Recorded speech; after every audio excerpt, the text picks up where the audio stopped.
네, 이번에는 IT세의 이데올로기론에 대해서 간단하게 살펴보겠습니다. 아마 이 정도는 다 아시고 있을 거라고 저 생각됩니다. 하지만 이제 다루고자 하는 이유는 그래도 이 정도만이라도 보고 꼭 기억하자. 이 부분만 제가 편집해서 들고 들어온 겁니다. 그래서 다 아시는 부분이겠지만 그래도 이 부분은 꼭 머릿속에 암기하고 가자. 그래서 이 이상은 안 보셔도 될 것 같습니다. 그렇게 깊이 물어보지 않기 때문에 그래도 이 정도는 꼭 알고 들어가시는 게 시험 푸신데 분명히 도움이 되실 겁니다. 살펴보면 RT세는 결국 이데올로기적 국가기구라는 개념을 처음으로 도입을 했다. 왜?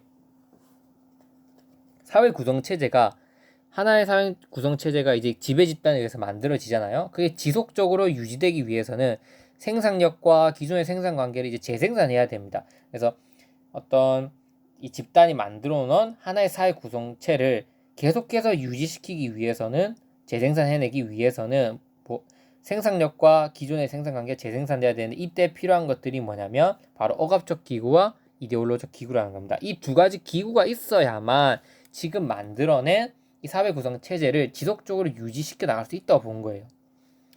그래서 하나의 이 체제가 그 지배 집단이 그 사회를 유지시켜 나가는데 이용하는 대표적인 기구가 억압적 기구죠. 억압적 기구는 뭐냐면 물리적인 폭력을 이제 통해서 국가 질서를 통제하고 권력을 유지해 나가는 걸 얘기하는 거예요. 예를 들면 이 정부나 기관, 군대, 경찰, 법정, 감옥 등 억압적으로 실제로 대중들에게 직접적으로 행사를 가하는 거죠. 그래서 법을 안 들으면 대중을 감옥에 보내잖아요. 그게 실제적으로 통제를 하는 거죠. 이 법에 대해서 물론 이 법도 따져보면 안에 다 이데올로적 속성 포함되어 있긴 합니다. 하지만 그래도 법을 지키지 않으면 감옥 간다. 그리고 또 법을 지키지 않으면 경찰이 와서 이렇게 잡아가나 뭐 이런 요소들이 있지 않습니까? 이게 직접적으로 대중들에게 억압적으로 지배 권력 집단에 복종시키는 역할을 하는 게 바로 억압적 기구라고 볼 수 있는 거죠. 폭력이나 물리적 강제력을 행사하는 억압적 기구가 공적 영역을 지배하는 단일한 조직체로서 존재하게 됩니다. 결국 억압적 기구는 폭력을 통해서 국가의 질서를 통제하고 권력을 유지해 나간다 이렇게 볼 수 있어요. 핵심 포인트는 이거라 볼 수 있습니다. 억압적 기구는 폭력을 통해서 국가 질서를 통제하고 권력을 유지해 나간다. 근데 이러한 군대, 경찰, 법정, 감옥만으로는 이 사회 체제가 유지되기는 어렵다는 거예요.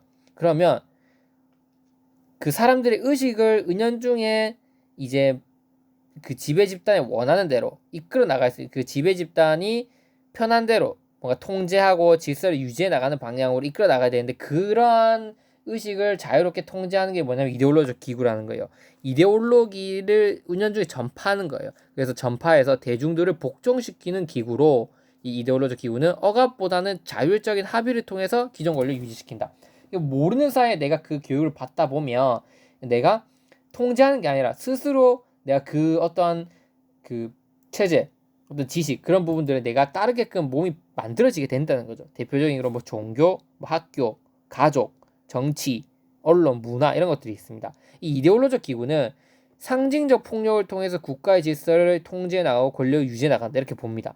그래서 억압적 기구는 폭력을 통해서, 이데올로적 기구는 상징적 폭력을 통해서 국가의 질서를 통제하고 유지해 나간다 이렇게 볼 수 있죠. 그럼 어떻게 구체적으로 학교에서 이렇게 이데올로적 속성을 전파를 해서 상징적 폭력과 연관이 돼서 이 지배 집단이 통제를 해 나가냐 이런 부분이 있습니다. 첫 번째, 지배 계층의 의식이나 생각을 마치 일반적인 인식인 것처럼 둔갑시키는 기능을 하는 게 학교예요. 그러니까 이 사회는 여러 가지 구성원들의 어떤 사고나 생각이나 어떤 지식이 어떤 책 이런 것들이 존재할 거예요. 그런데 그 중에서 지배 집단이 생각하는 게 맞다고 하려면 뭐 우리가 나가서 야 이게 맞아 한다고 사회 사람들이 믿어주고 들어준 게 아니지 않습니까? 그게 근데 학교란 걸 통해서 우리는 그게 맞다고 의연스럽게 배우게 되는 거예요. 근데 생각해 보시면 이 내용은 누가 정한 거지? 이 내용은 과연 우리가 이걸 왜 배워야 되는 거지? 그리고 왜 하필 이런 내용으로 배우는 거지? 이런 것들은 누가 다 놨다? 지배계층 의식이나 생각에 의해서 다 결정되어 있다는 거예요. 예를 들면 또 뭐 잠재적 교육 과정이라고 하지만 뭐 남자들을 주로 의사 역할로 나온 것처럼 보이고 뭐 여자들은 간호사 이렇게 성적 차별들이 은연중에 이렇게 속성에 내재되어 있다든지 뭐 이런 것들처럼 결국 지배 집단의 의식이나 생각이 일반적인 인식인 것처럼 둔갑시키는 기능을 한다는 거예요. 그러니까 지배계층의 의식이나 생각도 원래는 일반적인 인식이 아니에요. 하나의 여러 가지 인식 중에 하나일 뿐이에요. 그런데 학교 교육을 하게 되면 그게 마치 일반적이고 보편적인 것처럼 은연중에 아이들에게 전달해 줄 수 있다는 거죠. 그게 둔갑시켜지면서 자연스럽게 그 지배 집단이 만들어낸 질서, 거기에 우리가 자연스럽게 복종하게 된다는 거예요. 뭐 학교에서 시험을 치르는 과정에서, 학교에서 뭐 그 교사의 어떤 그 전달 과정에서, 생활지도 과정에서, 이런 여러 가지 과정에서 지배계층 의식이 일반적인 것처럼 둔갑. 이게 상징적 폭력이에요. 상징적 폭력이 뭐냐면 나중에 제가 부르디베 할 때 자세히 설명드릴 테지만, 결국 다양하게 생각할 수 있는 거를 끊어버리고 한 가지 사고로만 생각하도록 결국 유도하고 그렇게 주입하는 게 상징적 폭력이에요. 이게 물리적 폭력이 아니라 상징적 폭력이에요. 여러 가지로 충분히 생각할 수 있는 거를 제공하지 않고 다 거세시켜 버리는 거죠. 잘라버리고 마치 하나의 관점을 일반적인 것처럼 해서 주입시키는 게, 그게 바로 상징적 폭력을 행사하고 있는 겁니다. 이렇게 보는 거죠. 두 번째로는 학교를 안 다니면 안 되게 만들어 버리는 거예요. 왜? 학교에서는 우리 생활을 존속하고 유지하는 데 필요한 일반적인 지식이나 기능이나 생활 이런 것들을 가르쳐 주거든요. 그래서 이 학교를 안 다니게 되면 사회생활을 못하게 만들어 버린다는 거예요. 그래서 어쩔 수 없이 학교에 다니게 만들어 버리는 거예요. 사회 생산 수단에 필요한 지식을 전수하면서 학교에 다니지 않으면 사회생활을 할 수 없도록 만들어 버립니다. 따라서 모두가 학교에 다니게끔 만들면 그 안에서 상징적 폭력을 행사하면서 지배 집단 권력을 유지시켜 나간다는 거죠. 그래서 결국 중요한 거는 이 일반적이지 않은 것을 일반적인 것처럼 해나가고, 또 학교라고 하는 것을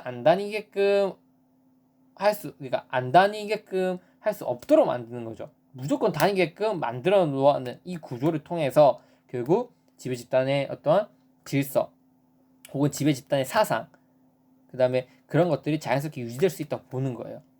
딱 굳이 억압하지 않아도 자율적으로. 그래서 RT세는 이처럼 이데올로기적 국가기구들을 개념화함으로써 이제는 국가는 단순히 물리적 강제력을 행사하는 억압기구뿐만 아니라 이데올로기를 전파하고 교육하는 이데올로적 기구로서도 이해가 되기 시작된 거죠. 이 개념을 바탕으로. 그래서 이 이데올로기적 국가기구 개념 덕분에 국가 권력을 유지하는 데 필요한 메커니즘이 잘 설명될 수 있게 되었습니다. RT세가 보기에 지속적으로 권력을 점유하고 유지하기 위해서는 국가기구를 장악하는 것, 즉 아까 봤지만 경찰, 군대, 법 이런 거를 장악하는 것만으로 좀 부족하다. 이데올로기적 국가기구를 통제하고 활용하지 않는 한 국가 권력의 지속적 점유는 힘들다고 본 거예요. 그래서 이런 부분들을 찾아냈다는 것 자체가 큰 의의가 있기 때문에 이 RT세 이데올로기론 자체가 우리가 충분히 배울 만한 가치가 있는 학문 이론이고, 또 억압적 기구, 이데올로적 기구라고 하는 게 명확히 나눠져 있기 때문에 이런 부분들을 서술하실 수 있어야 됩니다. 네, 이것으로 강의를 마치고 다음 시간에는 인간 자본론, 그리고 기술 기능 이론, 노동 시장 분단론, 선별 가치 이론 이런 것들에 대해서 한번 살펴보도록 하겠습니다.